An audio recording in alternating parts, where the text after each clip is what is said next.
বিসমিল্লাহির রহমানির রহিম। সুপ্রিয় শিক্ষার্থীবৃন্দ, আসসালামু আলাইকুম। উপজেলা মাধ্যমিক শিক্ষা অফিস শিবগঞ্জ কর্তৃক আয়োজিত আজকে দশম শ্রেণীর পদার্থবিজ্ঞান অনলাইন ক্লাসে তোমরা সবাইকে স্বাগতম। সঙ্গে আছি আমি মোহাম্মদ রিজওয়ানুর রহমান, সহকারী শিক্ষক বিজ্ঞান, শ্যামপুর ইউসি উচ্চ বিদ্যালয়। আজকে আমরা আলোচনা করব দশম শ্রেণীর পদার্থবিজ্ঞানের একাদশ অধ্যায় অর্থাৎ চলতড়িৎ। আমরা আজকে চলতড়িতের বিভিন্ন বিষয় নিয়ে তোমাদের সাথে আলোচনা করব। যাই আমরা শুরু করি। চলতড়িতের আলোচনায় প্রথমেই যে বিষয়টি আছে সেটা হচ্ছে তড়িৎ প্রবাহ। আমরা একটু জেনে নিই তড়িৎ প্রবাহ কি জিনিস। তোমরা নিশ্চয় এর আগের অধ্যায়ে অর্থাৎ দশম অধ্যায়ে অষ্টম শ্রেণীতে এই শব্দটি অর্থাৎ বিভব সম্পর্কে তোমরা জেনেছ। দুটি ভিন্ন বিভবের বস্তুকে যদি একটি পরিবাহী তার দ্বারা সংযুক্ত করা হয় তাহলে দেখা যায় যে নিম্ন বিভবের বস্তু থেকে উচ্চ বিভবের বস্তুতে আধান তথা ইলেকট্রন প্রবাহিত হয়। বিন্দু দুটির মধ্যে যতক্ষণ একটি বিভব পার্থক্য বজায় থাকে ততক্ষণ কিন্তু এই ইলেকট্রনের প্রবাহটা নির্বিচ্ছিন্নভাবে চলতে থাকে। ইলেকট্রনের এই নির্বিচ্ছিন্ন প্রবাহকে বলা হয় তড়িৎ প্রবাহ। তড়িৎ প্রবাহের সংজ্ঞা আমরা গাণিতিকভাবে এইভাবে দিতে পারি যে কোনো পরিবাহী যে কোনো প্রস্থ ছেদের মধ্য দিয়ে একক সময়ে যে পরিমাণ আধান প্রবাহিত হয় তাকে তড়িৎ প্রবাহ বলে। অর্থাৎ যদি কোনো পরিবাহী যে কোনো প্রস্থচ্ছেদের মধ্য দিয়ে যদি টি সময়ে কিউ পরিমাণ আধান প্রবাহিত হয় তাহলে আমরা লিখতে পারি তড়িৎ প্রবাহ I equal to Q by T।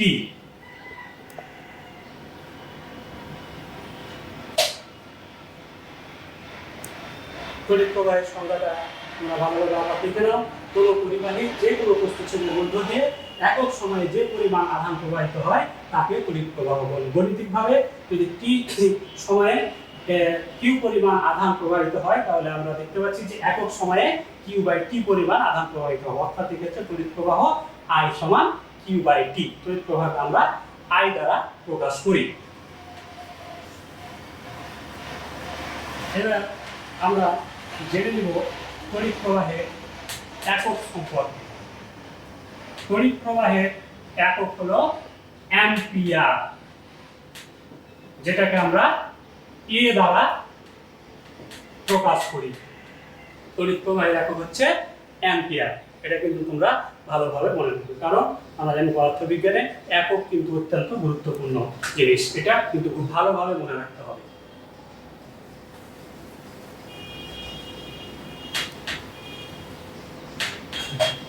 আমরা তড়িৎ প্রবাহ সম্পর্কে জানলাম। এখন আমরা দেখি যে এই যে তড়িৎ প্রবাহ কি সব বস্তুর মধ্য দিয়ে কি প্রবাহিত হবে বা সমানভাবে প্রবাহিত হবে? এর প্রশ্নের উত্তর হলো না। তো এই তড়িৎ প্রবাহের উপর ভিত্তি করে বিভিন্ন বস্তুকে তিনটি ভাগে ভাগ করা হয়েছে। এই তিনটি ভাগ সম্পর্কে এবার আমরা একটু জানবো। যে প্রথম হচ্ছে পরিবাহী। পরিবাহী কোনগুলা? যে পদার্থের মধ্য দিয়ে তড়িৎ খুব সহজে পরিবাহিত হতে পারে, তড়িৎ সহজে পরিবাহিত হতে পারে, এই ধরনের পদার্থ সমূহকে বলা হয় পরিবাহী। আমরা ইতিমধ্যে জেনেছি যে তড়িৎ প্রবাহ মানে হচ্ছে ইলেকট্রনের প্রবাহ। ইলেকট্রনের প্রবাহ পরিবাহীতে সাধারণত মানে ধাতব পদার্থ সমূহে কিছু মুক্ত ইলেকট্রন থাকে। যেহেতু তড়িৎ প্রবাহের জন্য ইলেকট্রনের প্রবাহ প্রয়োজন, সেই কারণে এই ধাতব পদার্থ সমূহে যেহেতু মুক্ত ইলেকট্রন থাকে, তাই ধাতব পদার্থ সমূহ তড়িৎ পরিবাহী। যেমন আমরা তড়িৎ পরিবাহী পদার্থের উদাহরণ হিসেবে দিতে পারি কপার, আয়রন ইত্যাদি পদার্থ সমূহ তড়িৎ পরিবাহী পদার্থের উদাহরণ। 2 নম্বর তড়িৎ পরিবহনের উপর ভিত্তি করে 2 নম্বর যে ভাগটি পদার্থের, সেটি হলো অপরিবাহী পদার্থ।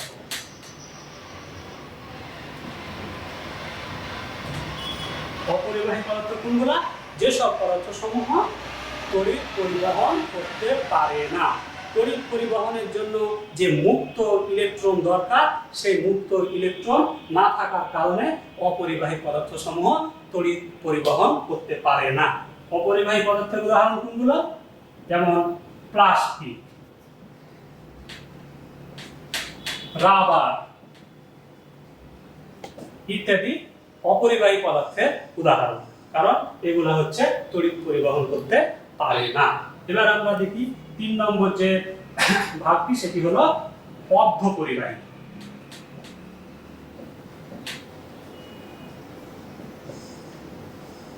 অর্ধপরিবাহী পদার্থ সমূহের তড়িৎ পরিবাহিতা পরিবাহীর চাইতে কম, স্বাভাবিক তাপমাত্রায় পরিবাহীর চাইতে কম, কিন্তু অপরিবাহীর চাইতে বেশি। অর্থাৎ যেসব পদার্থ পরিবাহীর চাইতে কম কিন্তু অপরিবাহীর চাইতে বেশি তড়িৎ প্রবাহিত করে, সেসব পদার্থকে আমরা বলবো অর্ধপরিবাহী, স্বাভাবিক তাপমাত্রায়।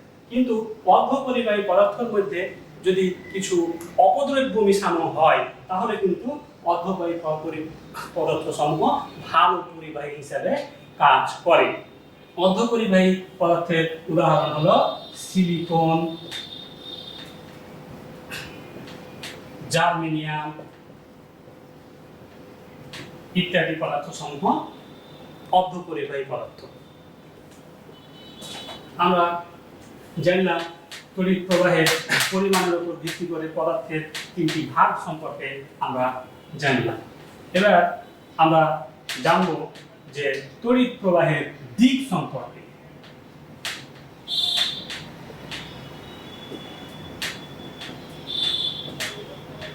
তড়িৎ প্রবাহের দিক নিয়ে যদি আমরা আলোচনা করি, তাহলে তড়িৎ প্রবাহের আমরা 2টি দিক নিয়ে আলোচনা করব। একটি হলো তড়িৎ প্রবাহের প্রকৃত দিক, আর একটি হলো প্রচলিত দিক। প্রকৃত দিক কোনটি? আমরা জানি যে তড়িৎ প্রবাহ হচ্ছে ইলেকট্রনের প্রবাহ। সুতরাং ইলেকট্রন যেই দিকে চলবে সেই দিকটাই হলো কিন্তু তড়িৎ প্রবাহের প্রকৃত দিক। ইলেকট্রন চলে সব সময় কোন তড়িৎ উৎসের ঋণাত্মক প্রান্ত থেকে ধনাত্মক প্রান্তের দিকে। সো আমরা বলতে পারি যে তড়িৎ প্রবাহের প্রকৃত দিক হলো কিন্তু ইলেকট্রন প্রবাহের দিক। প্রচলিত দিক কোনটা? আমরা জানি যে তড়িৎ প্রবাহ কিন্তু ইলেকট্রন আবিষ্কারের অনেক আগে তড়িৎ প্রবাহ আবিষ্কৃত হয়। তখন বিজ্ঞানীরা ধারণা করতেন যে তড়িৎ প্রবাহ চলে কোন তড়িৎ উৎসের ধনাত্মক প্রান্ত থেকে ঋণাত্মক প্রান্তের দিকে। কিন্তু 1897 সালে ইলেকট্রন আবিষ্কার হওয়ার পর এটা দেখা গেল যে না, তড়িৎ প্রবাহের যেটা প্রচলিত দিক ছিল সেটা ভুল।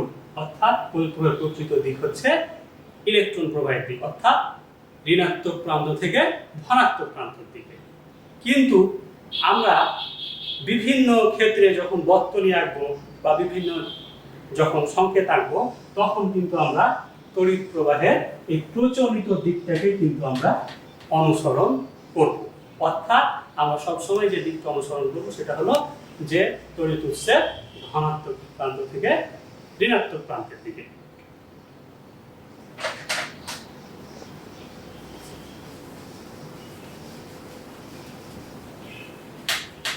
এবার আমরা আরেকটি বিষয় নিয়ে আলোচনা করব, সেটা হলো বিভব পার্থক্য। আমরা তড়িৎ প্রবাহের সংজ্ঞা থেকে জেনেছি যে দুটি বস্তু বা বিন্দুর মধ্যে যদি বিভব পার্থক্য বজায় থাকে তাহলে কি সেখানে একটি পরিবাহী সংযুক্ত করলে সেখান দিয়ে তড়িৎ প্রবাহ সংগঠিত হয়। অর্থাৎ তড়িৎ প্রবাহের জন্য যে বিভব পার্থক্য আমাদের প্রয়োজন, সেই বিভব পার্থক্য সম্পর্কে আমরা একটু জানবো। যে এর আগের অধ্যায়ে যেহেতু আমরা বিভব সম্পর্কে জেনেছি, যে মনে করি যে এ একটি বিন্দু, এর বিভব হলো VA, অপরপক্ষে বি একটি বিন্দু যার বিভব হলো VB। তাহলে এ ও বি বিন্দুর মধ্যে বিভব পার্থক্য VAB সমান হচ্ছে VB মাইনাস VA যদি VB গ্রেটার দ্যান VA হয়। অপরপক্ষে আমরা যেটা সংজ্ঞা দিতে পারি, যে আমরা বিভবের সংজ্ঞায় জানি যে একটি একক ধনাত্মক আধানকে তড়িৎ ক্ষেত্রের কোনো বিন্দুতে আনতে কৃত কাজই হলো বিভব। অপরপক্ষে বিভব পার্থক্যের সংজ্ঞা হলো যে একটি একক ধনাত্মক আধানকে তড়িৎ ক্ষেত্রের এক বিন্দু হতে অন্য বিন্দুতে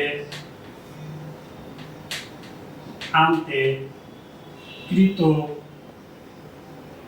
কাজকে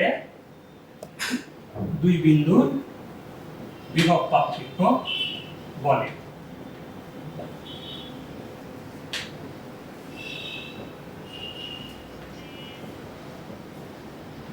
বিভব পার্থক্যের একক কি? আমরা জানি বিভবের একক ভোল্ট। সুতরাং বিভব পার্থক্যের একক হচ্ছে ভোল্ট, অর্থাৎ আমরা ভি দ্বারা প্রকাশ করি।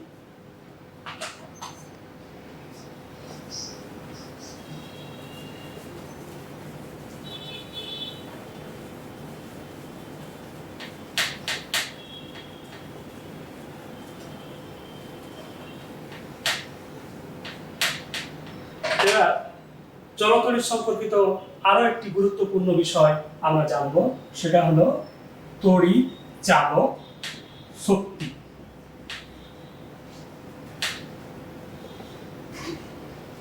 ইংরেজিতে এটাকে বলা হয় ইলেকট্রোমোটিভ ফোর্স।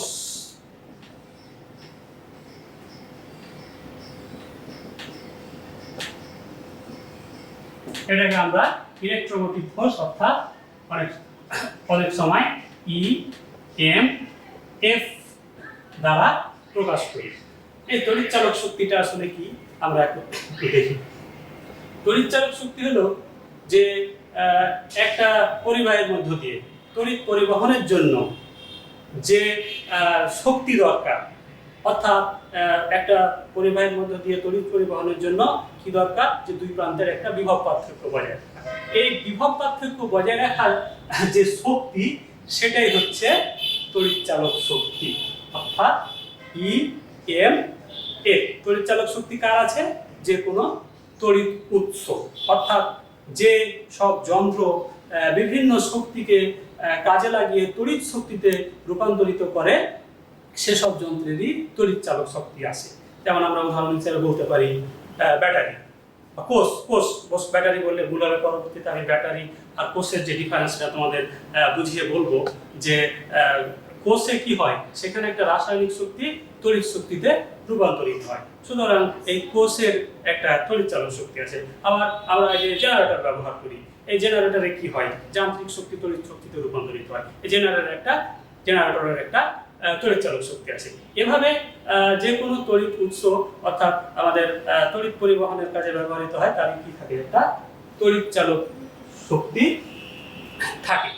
এই তড়িৎ চালক শক্তি ইএমএফ কে আমরা ই দ্বারা প্রকাশ করি এবং এর একক হলো কিন্তু ওই বিভবের একক এবং তড়িৎ চালক শক্তির একক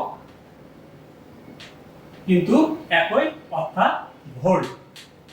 তাহলে আমরা একক থেকে বুঝতে পারছি যে তড়িৎ চালক শক্তিও কিন্তু এক ধরনের একটা বিভব পার্থক্য। কেমন বিভব পার্থক্য?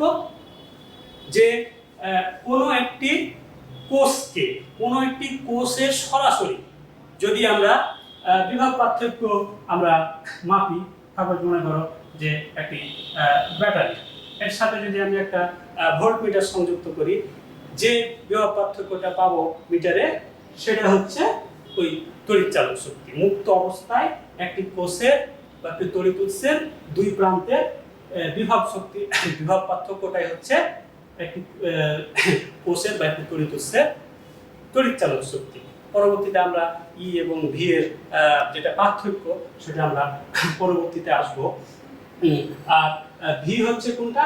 এই যখন তড়িৎ উৎসের সাথে যদি আমরা কোনো কিছু একটা সংযুক্ত করে দিই, সাপোজ একটা বাল্ব সংযুক্ত করে দিলাম, হ্যাঁ, এখন একটা যদি বাল্ব বা কোনো কিছু সংযুক্ত করি, এখন যদি আমরা এই দুই প্রান্তের বিভব পার্থক্যটা মাপি, তাহলে সেটা যেটা পাবো সেটা হচ্ছে বিভব পার্থক্য। অর্থাৎ মুক্ত অবস্থায় কোনো কোষের দুই প্রান্তের বিভব পার্থক্যটা হচ্ছে তড়িৎ চালক শক্তি, এবং কোনো যদি আমরা ওই কোষের সাথে যদি কোনো কিছু আমরা সংযুক্ত করে দিই, তাহলে সেটা সহ যেটা পাবো, যে বিভব পার্থক্যটা পাবো, সেটাই হচ্ছে তোমার বিভব পার্থক্য।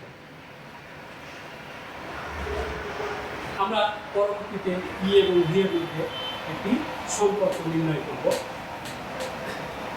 এবার আমরা তড়িৎ চালক শক্তির সংজ্ঞাটা দেখে নিই। তড়িৎ চালক শক্তির সংজ্ঞা হলো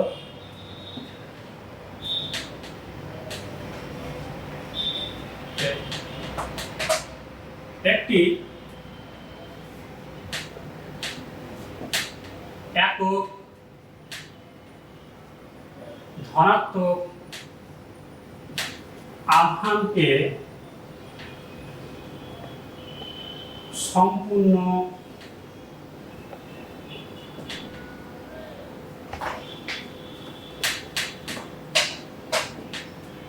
বর্তনী কোষ সহ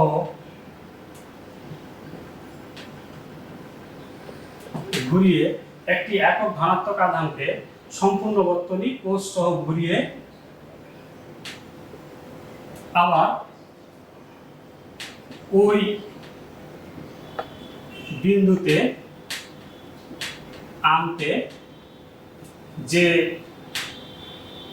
কাজ সম্পন্ন হয়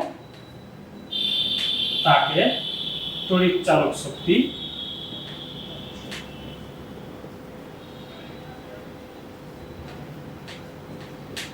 সংক্ষেপে ইএমএফ বলে।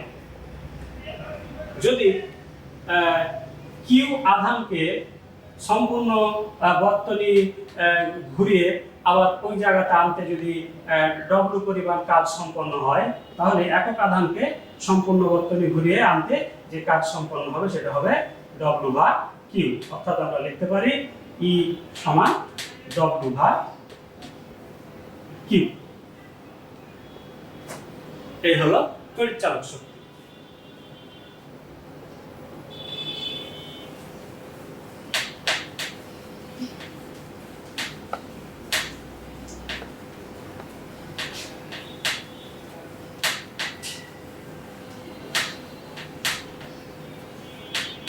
এবার আমরা আলোচনা করব বর্তনী নিয়ে।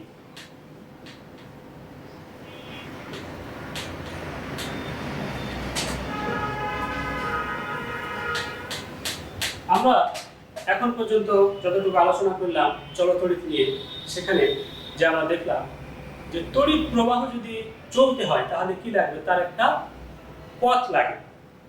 তড়িৎ প্রবাহ চলার জন্য একটা পথ লাগে, একটা তড়িৎ, সেখানে যেখানে পথে একটা থাকবে, একটা তড়িৎ উৎস থাকবে, সেখানে রোধ থাকতে পারে, সেখানে বিভব পার্থক্য মাপার যন্ত্র ভোল্টমিটার থাকতে পারে, সেখানে তড়িৎ প্রবাহ মাপার যন্ত্র অ্যামিটার থাকতে পারে, সেখানে বাল্ব থাকতে পারে, সেখানে আরো কিছু থাকতে পারে। সব মিলিয়ে কিন্তু একটা কি করে, একটা তড়িৎ প্রবাহে পথ তৈরি করে। এই যে পথটা তড়িৎ প্রবাহে, সেই তড়িৎ প্রবাহের পথটা কি বলা হয়, তড়িৎ বর্তনী। অর্থাৎ আমরা লিখতে পারি যে তড়িৎ প্রবাহের সম্পূর্ণ পথকে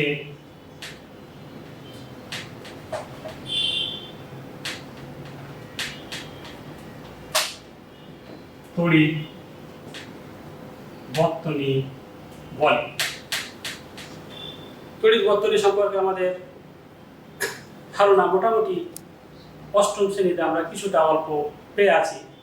এখানে আমরা এখন দেখব যে একটা বর্তনী আমরা যখন খাতা কলমে যখন অঙ্কন করব, কাগজে যখন অঙ্কন করব একটা বর্তনীর চিত্র, তখন কিন্তু সেখানে আমরা দেখা যাচ্ছে যে একটা কোষ বা ব্যাটারি যাই হয়, সেখানে কোষ বা ব্যাটারি কিন্তু এঁকে দিব না, বা একটা হয়তো রোধ আছে, সেই রোধ কিন্তু এঁকে দিব না, সেখানে হয়তো আরো কিছু আছে, সেগুলো কিন্তু আমরা সরাসরি আঁকবো না। আমরা কি করব, আমরা অঙ্কনের জন্য বিভিন্ন সংকেত ব্যবহার করব। একটা বর্তনী অঙ্কনের জন্য আমরা বিভিন্ন সংকেত ব্যবহার করব। যেমন কোষের একটা সংকেত ব্যবহার করব, রোধের একরকম সংকেত ব্যবহার করব, ভোল্টমিটারের একরকম সংকেত ব্যবহার করব। এরকম বিভিন্ন জিনিসের আমরা সংকেত ব্যবহার করে একটা বর্তনী অঙ্কন করব। এখন এরকমই কিছু সংকেত আমরা দেখি যে একটি বর্তনী অঙ্কন করতে গেলে আমাদের যে সংকেতগুলো প্রয়োজন হয়, যেমন কোষ, কোষকে আমরা কিভাবে আঁকবো, এইভাবে। কিছুক্ষণ আগে বলছিলাম যে কোষ আর ব্যাটারির মধ্যে যে পার্থক্যটা আছে সেটা আমরা বলবো। এখন দেখো যে কোষ হলো কি, যে একটা উৎস, একটা উৎস, যখন তড়িতের একটা উৎসকে বলা হয় কোষ। কিন্তু আর ব্যাটারি কি, একাধিক কোষের সমন্বয় হলো ব্যাটারি। যখন আমরা একের অধিক কোষ নিয়ে নেব, তখন এই একাধিক কোষের সমন্বয়টা হবে ব্যাটারি। অর্থাৎ ব্যাটারি এর সংকেত হলো, লিখতে পারি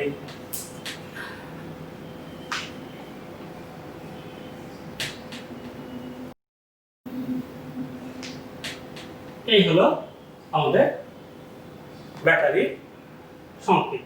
তারপরে আমরা রোধ, রোধ কিন্তু দুই প্রকার। এটা হলো কি, স্থির রোধ, তারপরে পরিবর্তনশীল রোধ।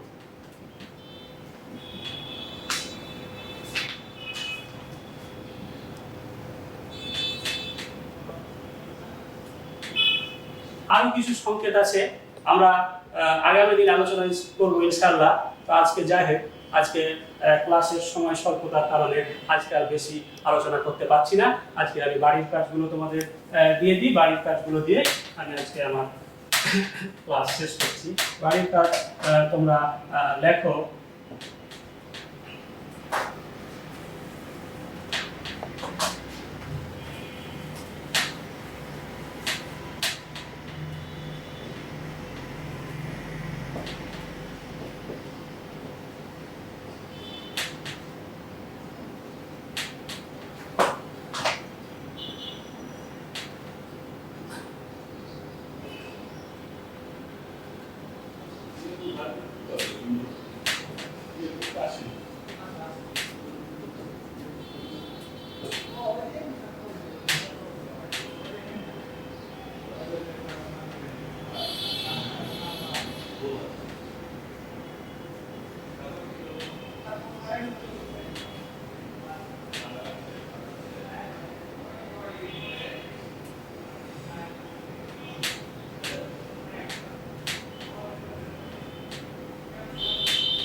তড়িৎ প্রবাহ কাকে বলে? তড়িৎ চালক শক্তি বলতে কি বুঝো? একটি পরিবাহীর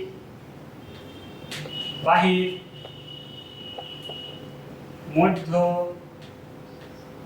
দিয়ে 2 অ্যাম্পিয়ার বিদ্যুৎ বা তড়িৎ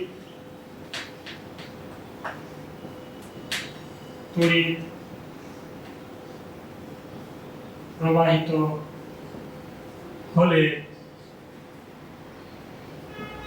ওই পরিবাহীর মধ্য দিয়ে 10 সেকেন্ডে কি পরিমাণ আধান প্রবাহিত হবে নির্ণয় করো। আমাদের 3টা বাড়ির কাজ থাকলো। তড়িৎ প্রবাহ কাকে বলে? তড়িৎ চালক শক্তি বলতে কি বুঝো? একটি পরিবাহীর মধ্য দিয়ে 2 অ্যাম্পিয়ার তড়িৎ প্রবাহিত হলে ওই পরিবাহীর মধ্য দিয়ে 10 সেকেন্ডে কি পরিমাণ আধান প্রবাহিত হবে নির্ণয় করো। এই 3টা তোমাদের বাড়ির কাজ। ধন্যবাদ সবাইকে শেষ পর্যন্ত ক্লাসে থাকার জন্য। আগামী ক্লাসে দেখা হবে ইনশাআল্লাহ। আল্লাহ হাফেজ।